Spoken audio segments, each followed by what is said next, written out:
Porté des mains de maître par le ministre d'État, ministre de l'entrepreneuriat petites et moyennes entreprises, maître Eustache Mourandi Moubembe, le programme d'innovation en entrepreneuriat de jeunes a été adopté par le gouvernement au cours de la réunion du Conseil des ministres du vendredi 30 juillet 2021. Ce projet, combien louable et ambitieux, a pour objectif la construction des infrastructures spécifiques susceptibles de permettre la prise en charge et l'encadrement des initiatives entrepreneuriales de jeunes Congolais, notamment les élèves et les étudiants. En attendant l'implémentation de ces structures dès la rentrée 2021-2022, nous sommes allés à la rencontre des principaux bénéficiaires de ce programme pour recueillir leurs opinions.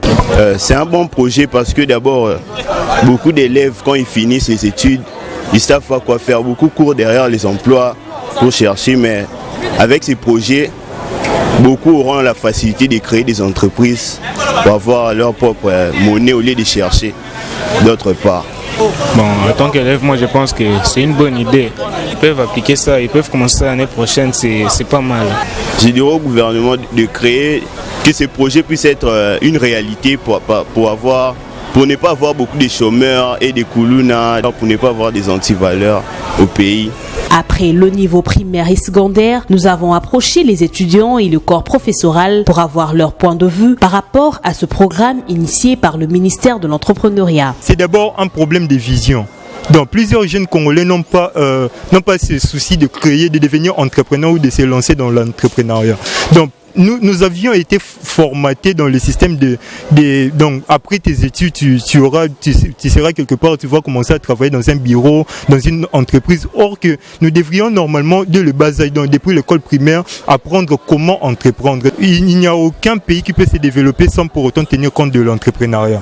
L'entrepreneuriat dans le monde est maintenant un secteur qui ne peut être négligé. Parce que lorsque nous parlons des États-Unis d'Amérique, nous parlons de la France aujourd'hui, c'est grâce à l'entrepreneuriat qu'ils sont devenus ce qu'ils sont maintenant. Alors si il faut dire quelque chose par rapport à ce projet, moi j'encourage d'abord le projet parce que ça permettra aux jeunes de se développer, non seulement se développer, ça permettra aussi au pays de se développer. Grâce à ce projet que la vision du chef de l'État peut se concrétiser. Donc raison pour laquelle je salue à 100% ces projets et je crois que ça aboutira à quelque chose quelque chose qui permettra aux jeunes Congolais de quand même se développer et de concurrencer d'autres jeunes sur la scène internationale. Oui, je dirais que ça apportera un plus parce que déjà la jeunesse est en train de souffrir parce que cette jeunesse n'est pas vraiment encadrée, cette jeunesse manque beaucoup de choses et déjà là ce projet va aider la jeunesse à s'épanouir et à se développer.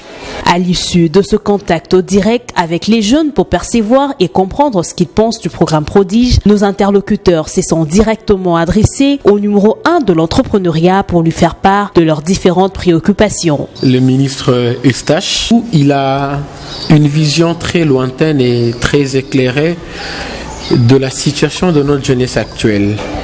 Beaucoup d'enseignants du cycle secondaire ou encore de branches commerciales ne sont pas pleinement formés. Il faudra que le ministre de l'entrepreneuriat, comme je l'ai dit au début, en collaboration avec le ministre de l'EPST, initie des formations pour ces enseignants-là, afin que par eux-mêmes, ils deviennent aussi leurs propres entrepreneurs, mais également puissent aider ces élèves-là, parce qu'on ne peut pas former sans pour autant avoir été formé soi-même. Je vous avoue que dans 5 ans, ce projet serait non seulement rentable, mais aussi bénéfique pour la RDC, pourquoi pas pour l'Afrique centrale. Comme on peut le constater, le programme Prodige, une première en République démocratique du Congo, pour motiver et implémenter l'esprit entrepreneurial dans le cursus scolaire, suscite un grand intérêt de la part des jeunes. Espérons que ces préoccupations exprimées recevront la réponse appropriée de la part du gouvernement de la République.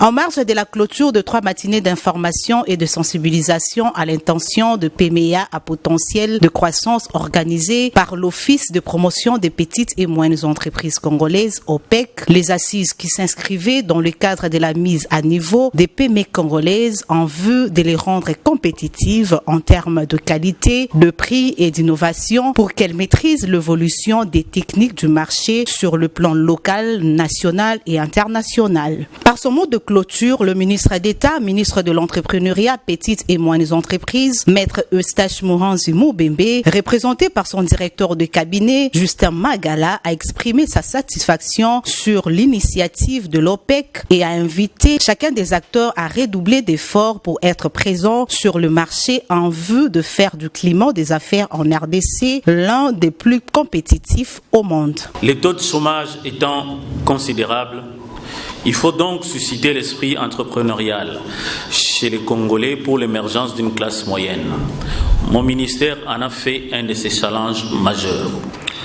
Je crois pouvoir dire que ces journées ont été un succès, car il a enregistré des retours d'expérience et des exposés que nous devons capitaliser pour des actions concrètes en vue de faire du climat des affaires en RDC l'un des plus compétitifs au monde, en vue de produire selon les normes requises pour prétendre exporter vers les États-Unis, la région africaine et le reste du monde, pour s'approprier les avantages du coût des investissements, protéger la propriété industrielle, bien gérer les entreprises, mettre sur le marché les produits alimentaires et cosmétiques certifiés avec des emballages conformes et qui attirent la clientèle.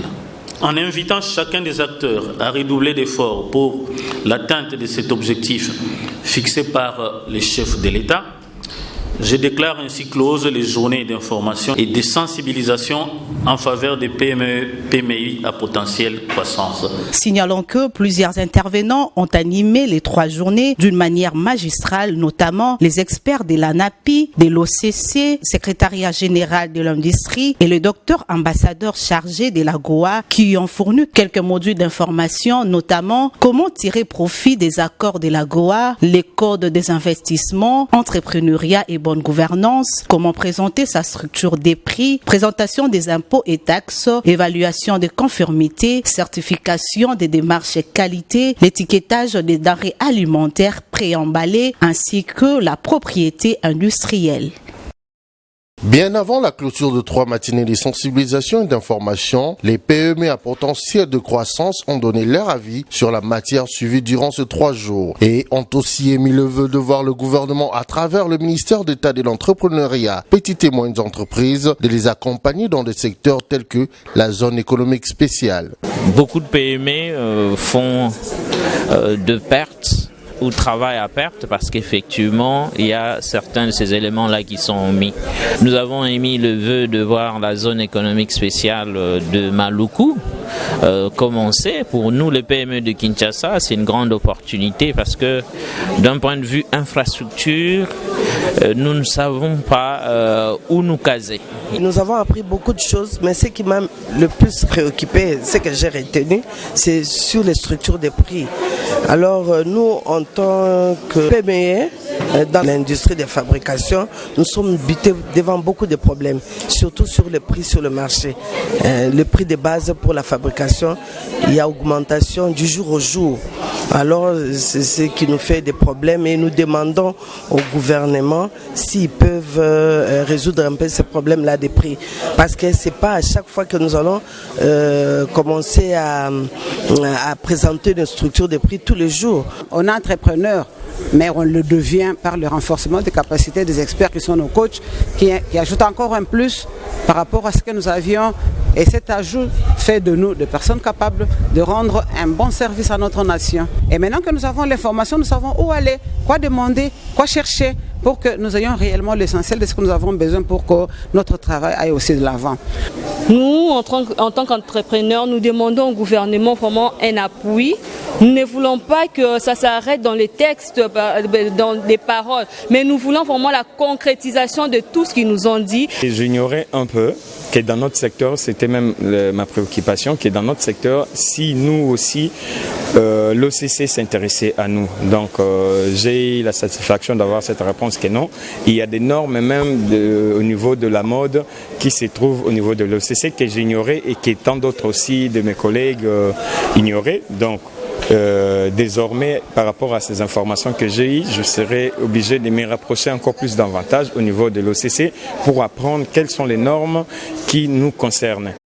Dans le cadre de la mise en œuvre effective de la mission assignée au Programme national pour le développement de l'entrepreneuriat au Congo, PRONADEC, le ministère de l'entrepreneuriat, petites et moyennes entreprises a lancé le jeudi 8 juillet 2021 une vaste campagne de sensibilisation des PME du secteur artisanal dans la filière bois dans la ville-province de Kinshasa. Objectif visé est de procéder à une bonne identification des artisans congolais dans leurs filières respectives en vue de créer une chambre nationale des métiers, structure appropriée qui permettra le financement de ces artisans. Nous avons trouvé qu'ils sont dans l'informel et c'est pourquoi ils ne sont pas beaucoup plus accompagnés par l'État et de quitter l'informel vers le formel.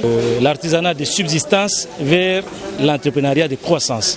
Voilà, le ministère a pensé à effectuer une série de campagnes de sensibilisation. C'est dans cet accompagnement-là que le ministre est déterminé à faire valoir le menuisier. Les partenaires sont là, mais il fallait que les menuisiers soient organisés, regroupés pour qu'en fait traiter avec les partenaires. On ne peut pas traiter avec les partenaires, on est dans l'informel et de manière individuelle. Il convient de souligner que cette initiative bénéficiera sans nul doute de l'accompagnement de l'OPEC dans la formation sur l'artisanat. Nous sommes exactement le bras du ministère, le bras technique du ministère. Le ministère sensibilise, mais après la sensibilisation, il y a tout un accompagnement qui doit venir et le ministère compte sur nous en tant que le bras séculier pour pouvoir amener les opérateurs économiques de cette filière à croître. Et pour cela, nous serons amenés à leur donner toute une série de formations pour les aider à améliorer leur gestion et à mieux s'organiser. Connu pour ses produits d'une qualité exceptionnelle et de haute facture, la très célèbre menuiserie Papa Commanda a eu l'honneur de recevoir la délégation du cabinet du ministre d'État dans ses installations où étaient regroupés les artisans de la Tchangou. Vous avez lu la joie sur la physionomie de tout le monde. Ça n'a jamais été.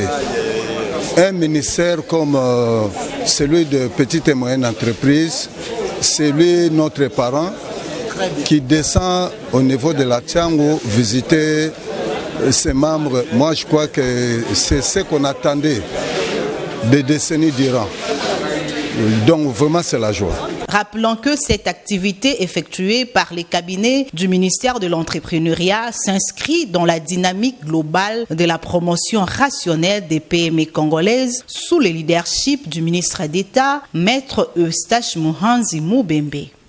Avec l'appui remarqué de l'Office de promotion de petites et moyennes entreprises OPEC, le ministère de l'entrepreneuriat, petites et moyennes entreprises poursuit sa caravane de sensibilisation et de promotion de PME congolaises dans la partie est de la République démocratique du Congo. À Bukavu, dans la province Sud-Kivu, une matinée d'échange avec le jeune entrepreneur a été organisée le lundi 5 juillet 2021 et portée sur les textes légaux et réglementaires dans la bonne gouvernance en vue de servir de feuille de route aux entrepreneurs pour le développement de leurs activités et la promotion de la classe moyenne. Principal parrain de cette nouvelle dynamique de la promotion de PME congolaises, le ministre d'État, ministre de l'entrepreneuriat, petites et moyennes entreprises, Maître Eustache Muhanzi Mubembe, a rappelé l'engagement du gouvernement tel que défini dans le programme national pour le développement de l'entrepreneuriat au Congo, PRONADEC, avec pour ultime objectif la diversité de l'économie congolaise.